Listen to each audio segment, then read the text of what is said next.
Thank you so much for watching this online video tutorial. Like, comment, and share, as well as subscribe to our channel at Good Better Best Online Videos for more video content. Right, grade 9s, as mentioned, this is the final section of energy and change topic. Subtopic here is cost of electrical power. Okay, and this is a little mind map of the journey that we're going to be taking to have a look at this topic rather. Okay, so we're going to have a look at measuring power. We measure power in 2 units, watts or kilowatts, W-A-T-T-S.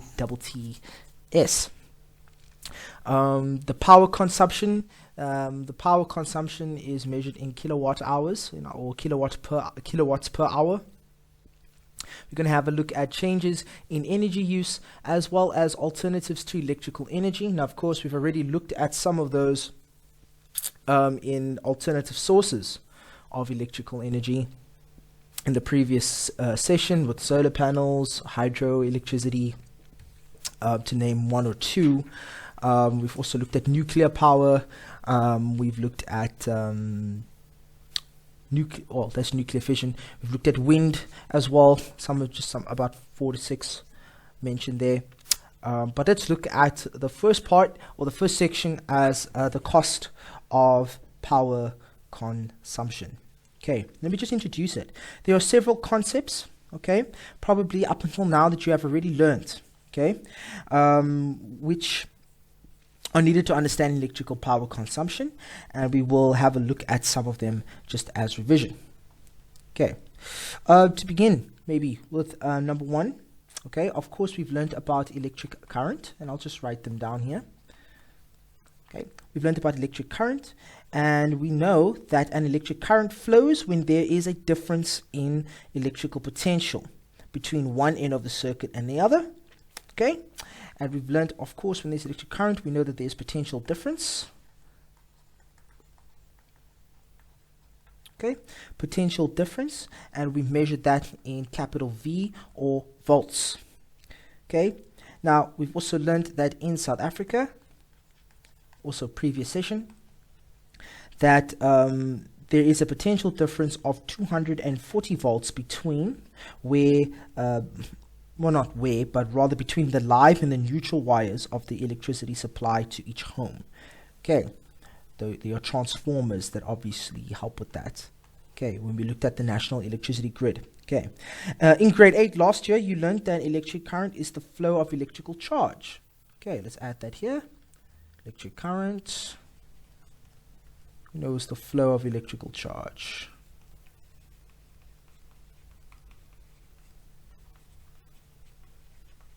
Okay, the flow of electrical charge, which is a form of energy along a conducting wire. And electric current caused by potential difference along the wire.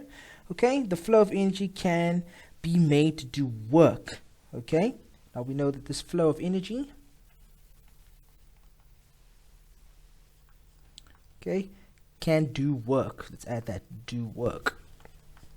Okay, now work such as heating a room, okay, to name 1 or 2. So heating a room, so that is a heater. Of course, television set, so we can watch TV. Of course, we've got a computer or laptop. Okay, putting that energy to use. Okay, in grade 7, you learned that energy is needed to make everything work, move, or live. Okay, so in other words, the electric current that is carried along a conducting wire, or it's carried along a conducting wire, obviously houses energy, and that energy or electric current makes an electric motor run. Okay, so we've mentioned this little key phrase here, or key word rather, known as work, which obviously is what we're going to use to discover this cost of electricity. Okay, now this thing called work, which we'll add here. Work is done whenever energy causes something to move. Okay, so we'll add that in as a definition. Energy causes something to move.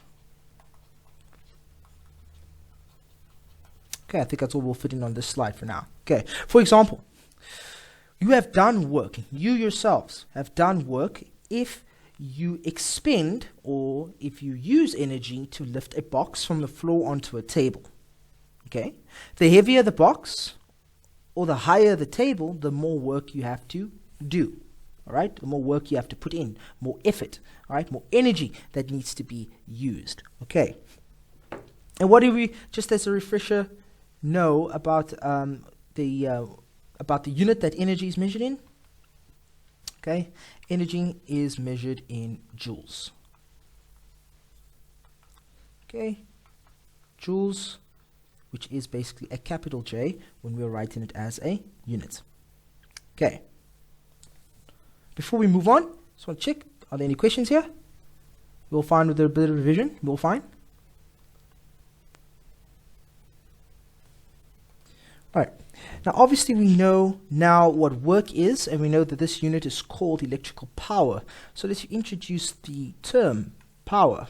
Power stays all the way through until grade 12, right, if you decide to choose physical sciences. Okay, now power definition is the rate of work done, or another way to put that is the rate of doing work. Okay, now when we see the word rate, that should obviously tell us about another word, which is obviously time, the time it takes. Okay, rate at which something is done.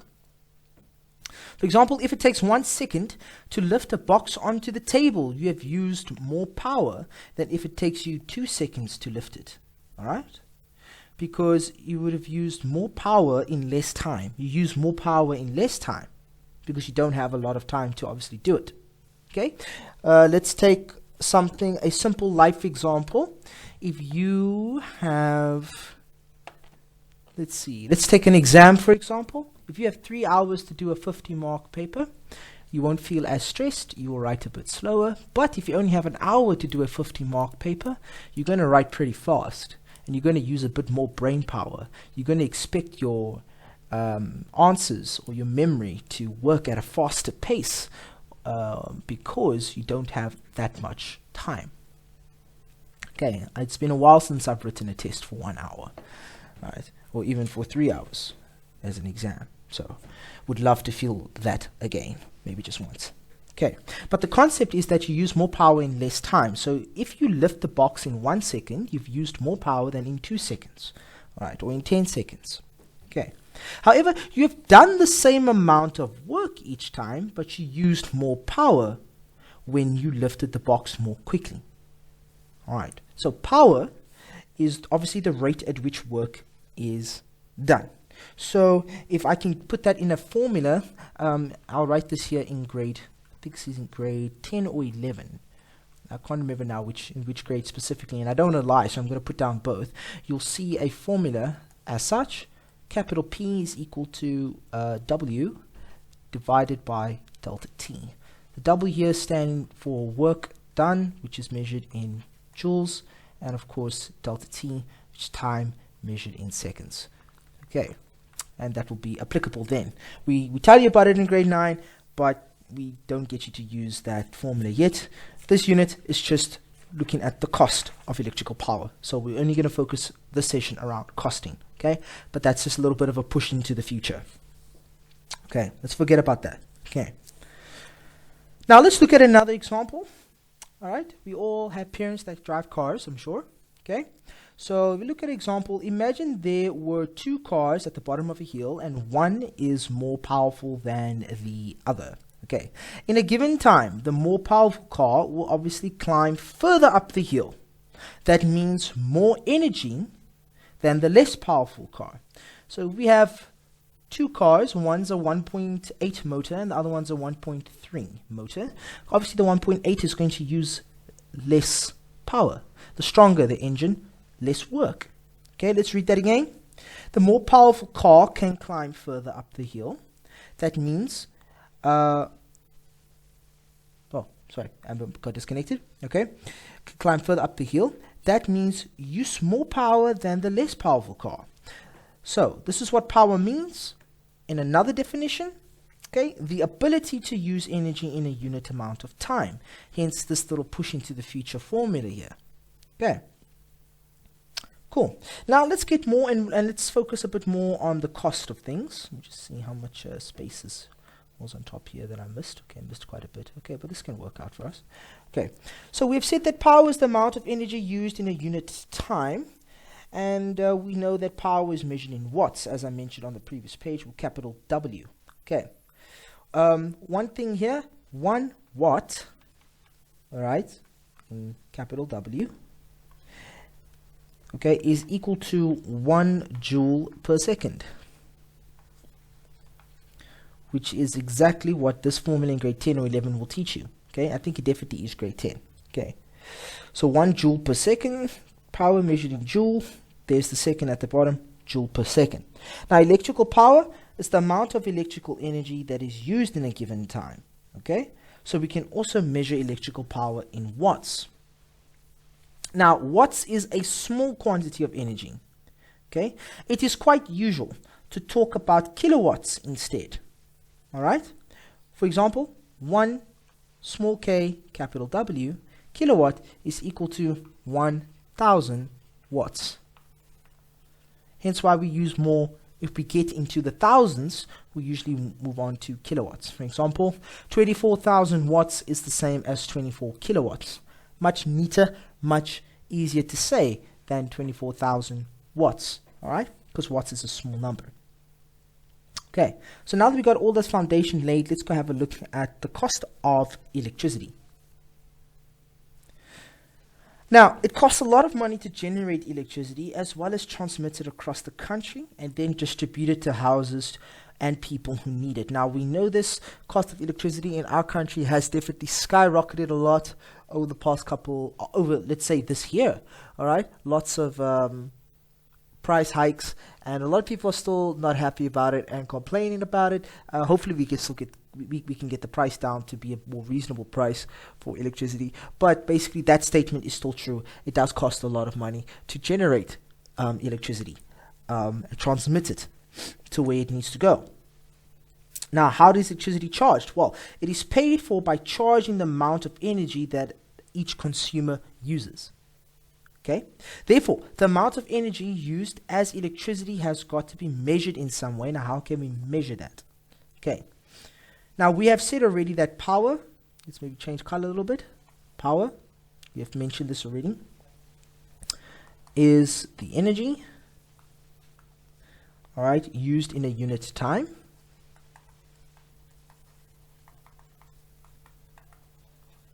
Okay, used in a unit time. Therefore, electrical power is the amount of electrical energy used in a given time, and we measure it in kilowatt hours or kilowatts per hour, right? Or kWh. Okay, where kilowatts is the measure of electrical energy, and hours is the time used in which it is used. Sorry. Okay, so let's maybe add that in. Now we got that definition down. Let's have a look at this. Now we measured already in kilowatt hours. Okay, so kWh. That's what it's measured in. Consumers pay for the quantity of electricity they use in kilowatt hours. Okay, this is what we pay for electricity in. Okay, the power consumed by the electrical appliance, it is its power rating in kilowatts multiplied by the number of hours it is used. For example, then we have this formula.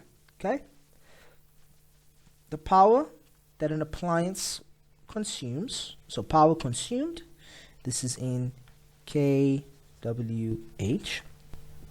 is equal to the power rating. In other words, usually on an appliance box, it'll tell you how much power it uses in a specific given time. So power rating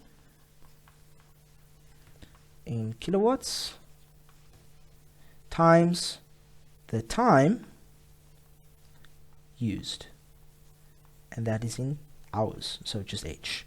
Okay, so that's the power consumed. That's to calculate power consumed.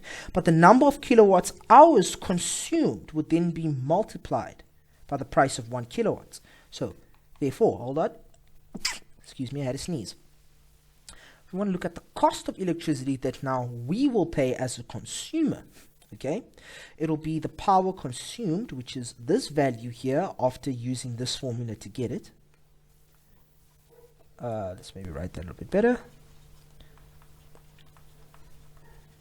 Power consumed, okay, so that's kilowatt per hour, or kilowatt hours, multiply by the price of 1 kilowatt. Oh, that must be a big one. Kilowatt hour. Okay, we'll take a look at an example quickly, maybe, if you have enough space. Okay, we'll mention it quickly.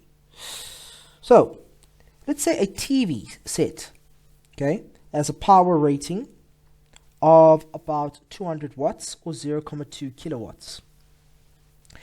If it is switched on for 5 hours on one day, it will have consumed 0.2 kilowatts, which is this little value here, multiplied by 5. And then the price of electricity, or the cost of electricity, would therefore obviously be the power rating that it consumed, all right, times by the price of 1 kilowatt. Okay, let's actually have a look and put that into a actual sum, and let's actually have a look at it on the next page. All right, maybe let's have a look at that example maybe in writing. So we got a TV set, okay, and that has a power rating of 200 watts, which is the same as 0.2 kilowatts. Okay, remember, it's 1,000 watts in 1 kilowatt. So if you divide that by 1,000 to get it into kilowatts. Okay, done that.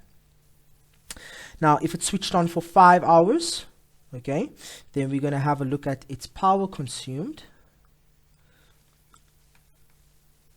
Obviously, it's going to be in kilowatt hours. It's going to equal to 0.2 multiplied by 5 hours, which is going to give us, let's see, 0.2 multiplied by 5.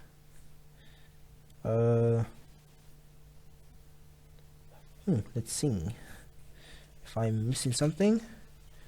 Power consumed times 5, which equals, yes. So if it is switched on for 5 hours in one day, that's correct. So it's switched for 5 hours. So we'll get an answer of 1 kilowatt hour. All right, we'll get an answer of 1 kilowatt hour. Okay. So 1 kilowatt hour here for a TV is going to equal to its power rating, 0.2 kilowatts multiplied by 5 hours. Okay, which is roughly what I use my TV for anyway, with my work as well as watch time as well. Okay, but now let's say the electricity bill tells the consumer that he or she is being charged about 60 cents per kilowatt. Now we need to work out how many, or what portion of our electricity bills is going just for the TV. Okay, so we add that, we use the cost formula. The cost is going to equal, of course, our kilowatt hours, or power consumed over here, which was 1 kilowatt hour, multiplied by 60 cents. So 0.60, 60 cents. Okay, and then we'll get, of course, how much of our electricity bill was just for our TV, which in this case is going to be about 60 cents. So in other words, of our electricity bill, all right, or we can write it out like this, 60 cents. Okay, of our electricity bill that maybe we receive at the end of the month for our entire household, only 60 cents was for our TV when we used it for 5 hours. However, of course, we know that we don't use a TV for 5 hours. This is very much theoretical. We don't use a TV for 5 hours in a month. Maybe we use it 5 hours a day. So, of course, it's going to be 5 hours times 30. Okay? But that's a bit more of a intricate example that is used, of course, when we get into grade 10, as well as in grade 11 as well. Okay. As well as in grade 12 when they ask us to calculate the cost of electricity. That's not always a question asked in the matric paper, but in grade 10 and 11 it is often asked. Right, now something that we already know is that different appliances or different electrical gadgets and stuff, they do obviously consume various amounts of energy, or different amounts of energy, different amounts of power, etc. Okay, we should know this, right? It should be clear. Okay. So we've learned that, of course, that different electrical appliances have different energy consumption. So different light bulbs. We've learned about incandescent light bulbs. We've learned about compact fluorescent bulbs, as well as LED bulbs. These are all different types of bulbs, light bulbs that do exist. Okay, so sometimes different designs of the same kind of appliance will have different energy consumptions. For example, an incandescent bulb uses the most power. It uses about 60 watts. All right, but a compact fluorescent will use 15, which is about a quarter of power. Okay, that's why everybody is encouraged to use compact fluorescent bulbs, which is like basically energy saving globes, right? And not the normal incandescent light bulbs. Hardly anybody uses that anymore. And then the LED light bulbs, which only uses about 8 watts. Okay, now if electricity cost for a year was 1 rand per unit, I know that's extremely theoretical, but if it was 1 rand per unit, then LED would be the cheapest, as we take the number of, it'll only cost about like 700 rand for the entire it only costs about 700 rand probably for a month, or in a year, sorry, because it's 1 rand per unit. It'll cost only about 700 rand. Okay, but of course these different light bulbs do have different types of energy consumptions. Okay, so the best lamp bulb, especially if you have a lamp, okay, is if you want to use less electricity, use a compact fluorescent bulb. Okay, some lamps they say rather, if you're going to buy a lamp, rather use incandescent, but honestly you want the brightest light when you're using a lamp if you're using a lamp to study. Okay, so I use my lamp to study. Not anymore. I use my lamp on the side of my bed, but I have a compact fluorescent bulb in there now. I can leave it on for most part of the night and then switch it off because it doesn't use a lot of electricity. So besides just you doing the normal saving of electricity by just switching off stuff when you're not using them and everything like that, besides using that, you can also change the energy consumption of your household by using, of course, electrical appliances that use a little bit of less energy but still give you the same desired output. Okay, again, using appliances that do the same job, of course, using less power is a good way to save money and also reduce the damage to the environment. Okay, these compact fluorescent bulbs, they do last pretty long without you having to change them, swap them out and throw them away all the time. So they are a great investment actually in your household. Okay, great. Now, of course, there is obviously alternatives to electricity. Okay, such as solar heating. Okay. Let's maybe have a look at this.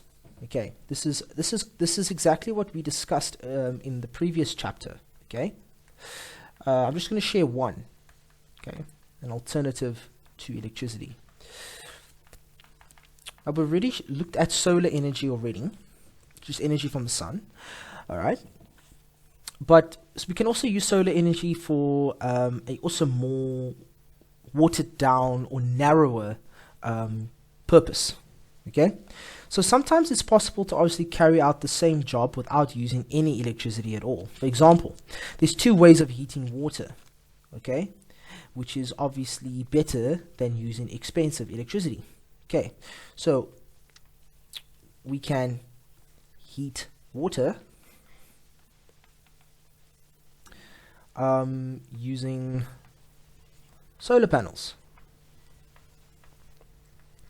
Okay, we can using solar panels, okay, which is obviously the cheaper way of heating water. All right, and it's much less harmful to the environment than using the traditional electrical geyser.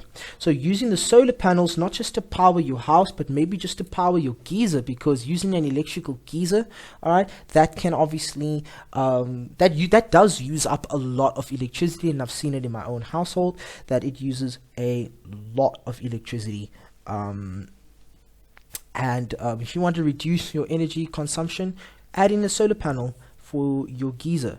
So obviously, big places or companies such as hotels, all right, they will replace their electrical heaters with solar panel heaters, all right, or solar heating panels, okay, to cut down on costs. Obviously, more people, so that they can lower down maybe their hotel rates, so that more people will come, and eventually that would also increase revenue.